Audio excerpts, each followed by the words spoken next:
Ermənistanda parlament seçkiləri yaxınlaşdıqca ictimai-siyasi vəziyyət daha da gərginləşir. Parlamentdə növbəti dəfə iqtidar və müxalifət arasında qarşıdurma yaranıb.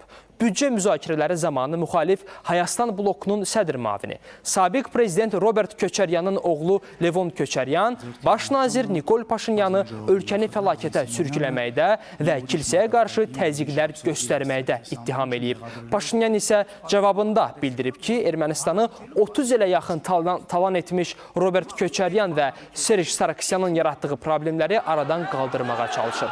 Baş nazir həm də müxalifəti kilsəni siyasi alətə çevirməklə manipulyasiyada günahlandırıb.